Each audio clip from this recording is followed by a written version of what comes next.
The Women's Self-Help Podcast is a place where women can go to find support, information, and tools they need to take control of their own health. We discuss the needs of women so you can become your own self-help guru. From how to manage your stress, eating for effective weight loss, real talk on self-image, maintaining lifelong health, and healthy aging, we cover it all. Be sure to visit womensSSHH.com for more information on everything discussed in today's episode. Hello and welcome to another episode of the Women's Self-Help Podcast. Today I am joined by Sean Webb. Sean is the author of Mind Hacking Happiness. He also does the I Am podcast and runs mindhackinghappiness.com. We covered so much crucial content with Sean that we've decided to split this episode up into two parts. The work Sean is doing is absolutely groundbreaking, and you definitely want to grab a pen and paper ready for this episode. So in part one of this episode, we're discussing Sean's theory of the equation of emotion, what that actually means. We also talk about why our ego is actually called the self. And we also talk about why we have fear, how to recognize your fears, and how to dial down your level of emotion. We talk about a whole lot more in part two of the episode as well. Sean's discussing how the brain and our mind and also our emotions work from a science standpoint. And he goes into delving into the neuroscience behind our emotions. This is definitely one of those episodes that's going to leave you with a lot of questions. So grab that pen and paper, get ready, and without further ado, let's get into the episode.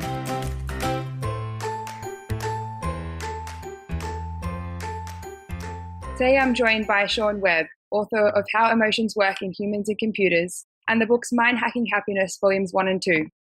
Sean has a podcast and YouTube series called the I Am Podcast and I Am Spirituality, where he teaches you how to use the neuroscience on happiness to experience increases in IQ, emotional intelligence, creativity, problem-solving skills, stress reduction, and improving your overall health and well-being. He has become one of the world's leading experts in how the human mind works, particularly in the area of human emotions, and I'm super excited to have him on the podcast today. Sean, thanks so much for joining us today. No problem. Thanks for having me. Can you just start with letting us know how you got into developing this equation of emotion that you mentioned on your podcast series, and why did you decide to start the I Am podcast? Sure.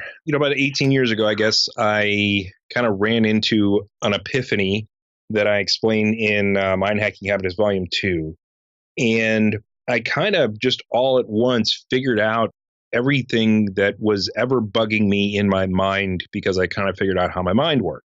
And so I took a couple of years to kind of sharpen that, and just for my own good to say, okay, so here's the reason that, I had angst about things, and I was worried about things, and I had anger issues about things, and yada, yada, yada. And I was able to figure that out in a way that I could kind of explain it to myself from a systems point of view. I used to be a systems engineer for a supercomputing company, so my mind kind of puts things in a structured format. And then I started talking to other folks to say, hey, this is how my stuff works.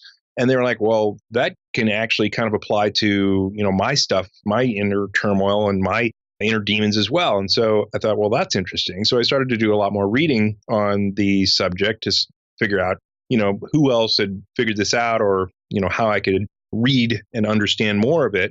And I started to discover that no one had really nailed this model that I kind of put together to the level that I had, at least for myself. And so I called up one of the world's leading experts and got her on the phone. She'd spoken at TED, and she was an MIT professor and one of the leading experts in the world looking at these models of how our mind works and that type of thing, because she's in the effective computing department. And so she's supposed to be reviewing these models to make like emotions for computers and things like that. And she said, wow, no one has come at this from this approach. And it may be the most elegant model for the human catalysis, or the cognitive catalysis of human emotions that we have. So she said, send me a white paper, and to be continued. So I wrote a white paper for MIT and Georgia Tech, and I talked to some other leading experts, and then turned that into the first book that I wrote a long time ago, How Emotions Work in Humans and Computers. And that was more focused on talking to systems engineers about how they might approach making emotions for computers, which means, you had to have a system of understanding how they came together in the human mind. And then over the next 10 years or so, I worked on the Mind Hacking Happiness books. With the I Am podcast, I started that in between the two. And I just started to try to explain to people, okay, well, so this is how your pain and suffering works. This is how your mind works. And maybe if you messed with those things a little bit, you could decrease the amount of pain and suffering that you're experiencing or your psychological discomfort, et cetera. But it was all theory at that point. It was still, no one had really done any science on it to figure out, this is how it actually worked. It was more like, it's a really good theory and it kind of fits some science or a lot of science that's been out, but no one really has done the legwork on making sure that this is accurate. And something happened between 2007 and 2012, which was all of the science caught up in a big hurry and basically proved the entirety of the whole model that I put together that I'd been using just to talk, kind of a new age guru, or not really, kind of a science-based new age guru type of thing, to say, hey, turn down your inner BS and get your life back. And all the science then proved that all the stuff that I had been teaching in theory was actually accurate. And so then I was like, well, let me put all this science together. And that's where the Mind Hacking Happiness books came from. It was basically the same model that I'd been preaching for, a half dozen years, and then put all the science, led with the science actually, and said, okay, here are the studies that prove what I'm about to talk to you about. And then laid out the whole model. And so that's how I kind of got into it. It was, this internal awakening for myself, figuring out my own junk, and then sharing it with other folks and them saying, well, that's kind of how my junk works as well. And then starting to preach it, the science came along, and then I was like, well, shoot, if it's right, we got to put it out because it's helping people. I was getting a lot of feedback that, they're like, holy crap, these tools that you're giving us for, how to manage our mind and tackle our inner demons is like really effective. So I figured, well, if the science backs it up, now I've got to make a real run at it and, put these other Mind Hacking Happiness books out. And that's kind of how the whole thing developed. And so once you had the science backing up the theory that you had kind of come across yourself after taking your systems experience, when you were looking at the science, where did you kind of find where the neuroscience and psychology worlds kind of fell short in explaining the emotions and how this model kind of filled some of those gaps? Well, and frankly, it's still falling short because, in Mind Hacking Happiness Volume 1, I explain the basis of, the nervous system, how the nervous system works, how the mind compares a number of things. And basically your nervous system is a big comparator. And I took that model and created a very simple way of explaining the nervous system called the equation of emotion, and defined all the logical definitions of the emotions that we have with anger group and fear group and sadness group and worry and regret and all these, 40, 50 some variations of emotion. And science today, right now, is still arguing about the official definition of anger, official classifications of anger, when it's extremely clear. And Aristotle actually nailed it 2,000 years ago in his dissertations on the emotions. And, I mentioned that in the book, but today science is still arguing on the definitions of these things we have laid out, which ironically, the Ekmans, I don't know if you know even Paul Ekman, but Paul Ekman was this emotions god from the 1960s forward in psychology. And now he's getting to a retirement age, but his daughter Eve is also a psychologist now, and they're specialists in emotions.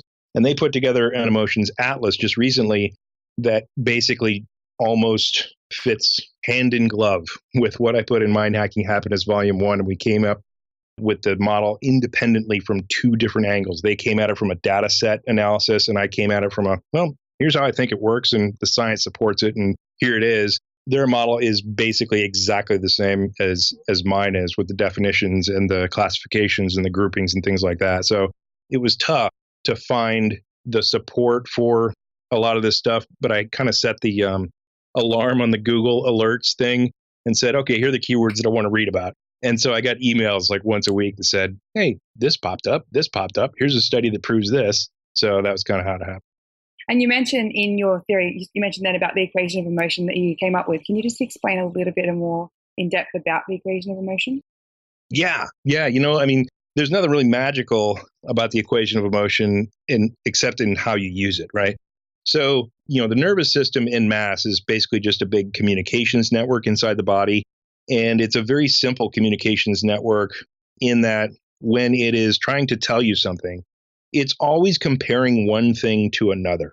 And that's all the nervous system really does, is likes to compare one thing against another and then report on the difference. And so, like when you put your hand on the stove, it's not really telling you, okay, so this is 180 degrees Fahrenheit and you need to remove your hand. It's saying, this is much hotter than it was a second ago, and you might want to consider moving your hand because it's hot enough to burn us.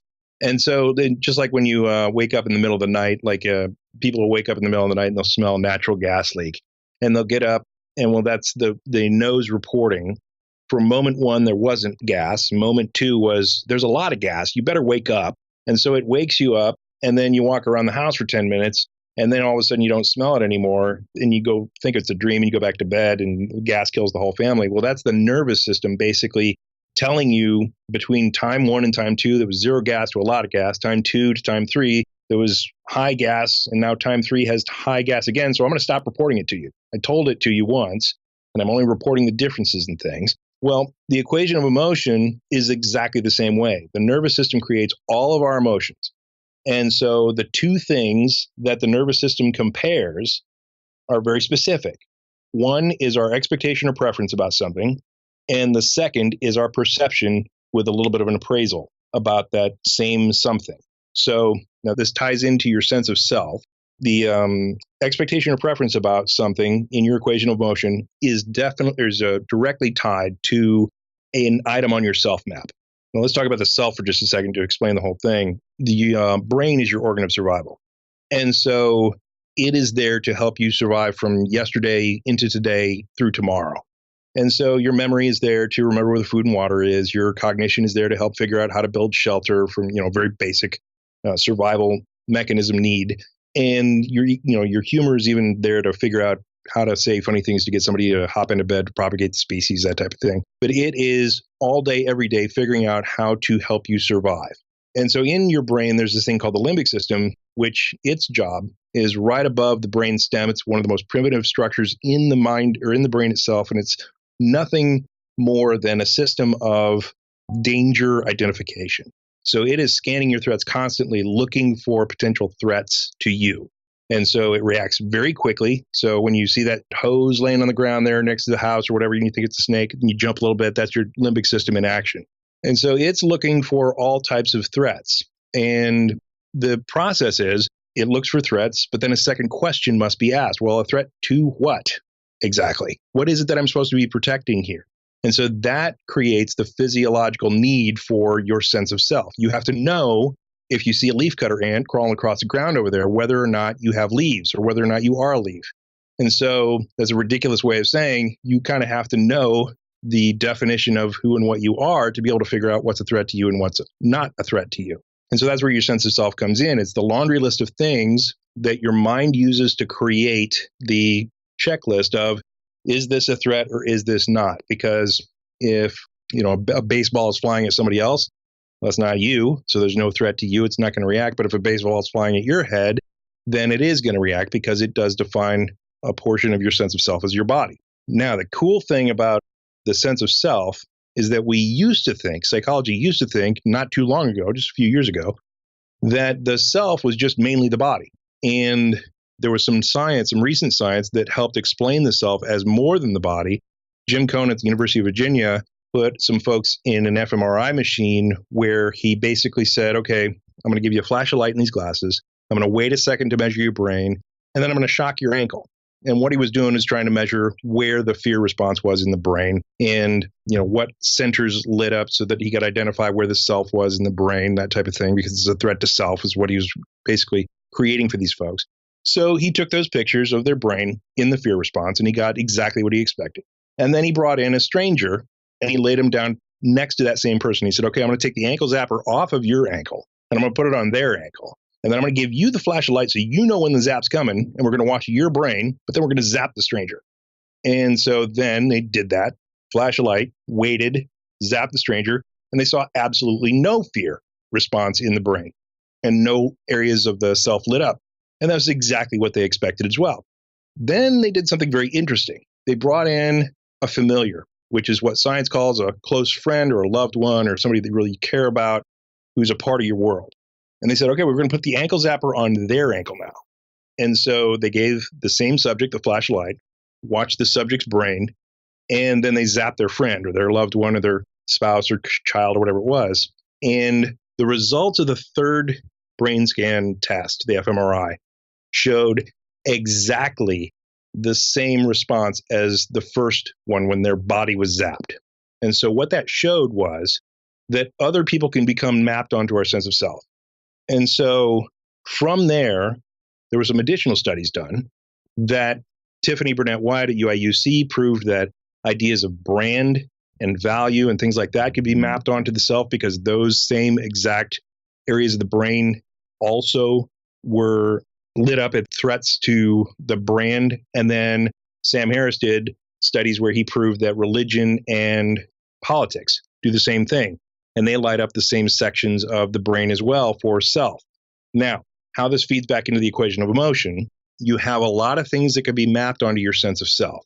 So it becomes, more than your body. It becomes, of course, your body. Your body is the first thing you see when you look in the mirror. So your body's on your self map, but then so are also the friends and the loved ones that you have, which is why you can have emotions about other people and what's happening in their lives. But then you can also have emotions and reactions about things that you identify as your portion of your life, like your religion, your politics, your job, your car, your possessions, your everything that your mind thinks of as something that's connected with you can now generate an emotional response. And how that works is the expectation or preference, back to the equation of emotion, is always that everything on your self map, both the whole collection of everything and then every individual piece that lands on your map, be held at status quo or increased in value. That's something that's an extension of homeostasis. Everything's got to be cool in the body. And if it is, we're cool. And if everything's not cool, then we got to do something. And that's basically how your emotions work. So everything on your self map, like your mom and your job and your car and everything has an expectation or preference that it's got to be cool. Or if it's not, then we got a problem. And the perception side of your equation of emotion basically is whatever's happening around you in the world, what your brain thinks of it. So if you have a favorite football team, let's say, and you have an expectation or preference that your football team be held at status quo or increased in value, which means they never lose a game. You don't see any negative headlines about them in the paper, that type of thing. Well, if you have a perception comes in where they lost the game or where you see a negative headline about them or whatever, then you have the negative emotional reaction associated with that instance of the equation of emotion based on whether your football team did well or didn't do well or whatever. And so your nervous system is always comparing the two. It automatically assigns the expectation or preference of everything on your self map, and everything on your self map gets that assigned. And then any perception that comes in at any time, like you get a call and your mom has the flu now, boom, the expectation or preference has already been set. It's just sitting there waiting. The perception comes in that your mom's under threat, and then that's when you have the emotional reaction associated with that. And it's basically just a fancy way to explain the operation of the nervous system en masse, right? But it's specifically how your emotions are created within your mind. Now, the cool thing about that is when you understand how your emotions work, there's this really cool button in your brain that helps your brain turn off your negative emotional reactions when you understand them. And that's connected with a group of studies called the Name It, Tame It studies. And I don't mean to ramble on, but this is kind of painting the big picture for you on how and why your emotions work and why it's important to understand. Because Matt Lieberman at UCLA in 2007 started a study that became a whole group of studies, basically. And he showed that when you simply name an emotion, when you simply put a label on an emotional reaction you're having, that emotion stops generating in the limbic system of your brain. It's like a sneeze. You can't even stop it from happening. When you put some type of cognitive understanding to your emotion itself, then your emotion starts to downregulate and turn off. And so this is a way of basically hitting an off button. And it's not like repressing the emotion. It's not like, we're ignoring it or whatever. It is literally processing the emotion to the point that it stops generating trouble for you. And the reason that happens is that your nervous system's a big communications channel. And the centers that send messages like to get confirmation that the messages were received and that you're doing something about it. And at the point that your limbic system sends the message and the portion of your brain is the medial prefrontal cortex and the right ventrolateral prefrontal cortex. When they send the messages back to the limbic system and say, no, that's actually not a snake, it's just a hose on the ground, well, then your fear goes away. And so at the point that you can put a cognitive understanding to your emotions by learning about the equation of emotion and understanding your self map and the things that are on your self map and understanding, okay, the reason I'm pissed off about this is because, this headline set me off because I have a connection to this religion or this politics or this whatever it is that set me off. And my perception came in and it didn't balance. Boom. That turns off your negative reaction in real time. It's like a magic button. You can't really even control that it turns off. It's really cool. And so your negative crap goes away at that point. So it's like you go from compulsion of being led around by your emotions, by your nose, or you have a choice to say, okay, I'm going to not use this. It's not going to be constructive for me to use this emotion. Like sometimes anger can be constructive. It can be a good motivating force, et cetera. Or you can say, okay, I'm not going to let that bother me at the moment and turn it off by simply understanding it and putting it in the model of the equation of emotion. Yeah, and I think it's really quite amazing once you do start to understand it. I mean, I had a moment where I was actually listening to the audiobook of Mind Hacking Happiness when I was in the car driving somewhere, sitting in traffic, and that concept of actually understanding that nothing or no one or a situation isn't making you feel that emotion. Your mind is making you feel that emotion. And that, like you said, you can downregulate and turn that off. And it really helped even in that situation, in the moment while I was listening to you speak to me and tell me that. It was amazing to understand that more as well. And another important component that you mentioned in the podcast as well is obviously about this self-attachment map that we all have and the component of ego. Can you just explain a little bit more about the component of ego and how that works in the equation of emotion? Because I think a lot of people have quite misconceptions, or they have a specific view of what they think the ego is. Yeah. And this is a really nebulous term that psychology used to use a lot, and they no longer use it. And so now, New Age spiritual teachers like to use it a lot, and people who like to, they're inner peace teachers, I guess. They like to use that word, and Eckhart Tolle uses it a lot.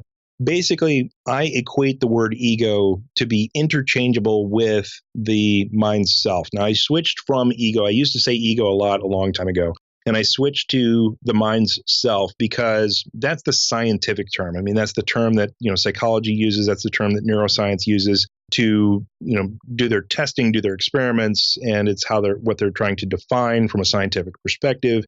I define ego as your mind's sense of self, which literally is the self map that I put into Mind Hacking Happiness. And so when a lot of people say ego, they'll think maybe, inflated ego or inflated sense of self or whatever. Well, no, really the ego from a very specific basic definition is anything that your mind thinks of when you think of you, that is your ego. That is an egoic response to your mind seeking a definition of self. Anything that you think is partially you, your stuff, is officially ego. Your job is officially ego. All the people around you, your ideas, your likes, your dislikes, your favorite sports teams, your favorite whatever, I consider that interchangeable with the sense of self of the brain. So when I say the word ego, that's exactly what I'm talking about. So when we talk about the self map, you could call it ego map. When we're talking about, the sense of self, you could say ego. I use those words interchangeably. And I think another important you touched on before is the fear, the emotion of fear. Can you just explain a little bit about that? And obviously the mind's definition of the self-ego, the attachment and the power of attachment. Can you use these to overcome that fear? Sure. Yeah, because the cool thing about your brain is that there's this thing called neuroplasticity. They've learned a lot about the brain in just the last couple of decades, where it used to be thought that when we got our brain, they thought, well, it grew from childhood into adulthood and it never changed. And what you got was, what you're stuck with for the rest of your life. Neurons never get created. They can only die. And the structure of your brain never changes. Well, that's not true. They found out through a number of studies, and now that's called neuroplasticity, in that when you use your mind in certain ways or you do certain things with your brain, it changes and it gets better at things. And the science is that when neurons fire together, they wire together.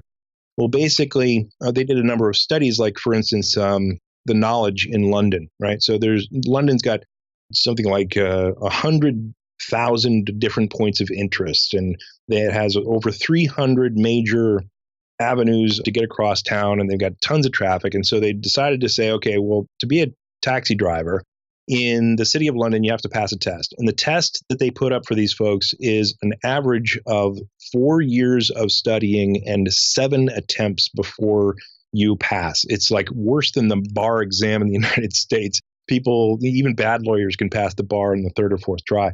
But these cab drivers have to study and memorize all the points of interest, all the major traffic snarls that can happen, the one-way streets that change in the middle of the day, how to get without GPS from point A to point B any time of the day, any day of the week.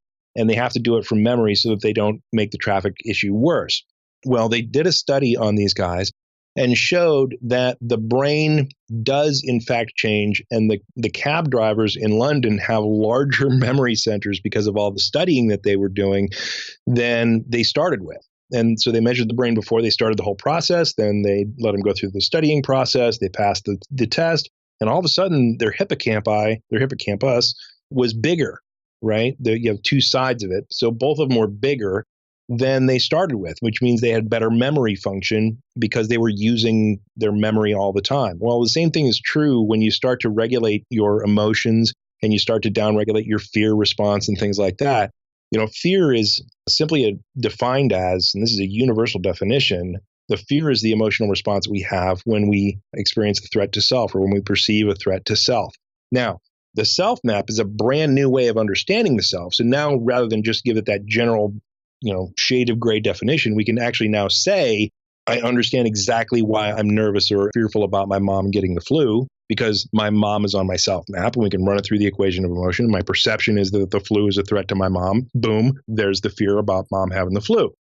If you have a job and you hear about pending layoffs, right? So you're fearful that you're going to lose your job, and the things associated with your job also get planted on your self map. So your income, your money, the title that you're going to have as being unemployed, that's a big red sticker that you have to wear on your chest, unfortunately, sometimes. All those arise because those individual things wind up on your sense of self, right? Your income, your ability to pay the bills, and all that associated with that. So when you hear that the layoffs are coming, boom, now we have an instant understanding of why fear works exactly the way it does, even in these small instances of fear that we experience, even if there's not like a bear coming at us, or I guess down in Australia, you guys have deadly snakes or whatever, right? So you have a life-threatening natural enemy, a natural predator coming at you. Well, that's a threat to the body. That's why we jump out of our skin when we see those big snakes. But then it also explains why we have a fear of losing our job or a fear of mom getting the flu, because they're individual things that pop up on our self map.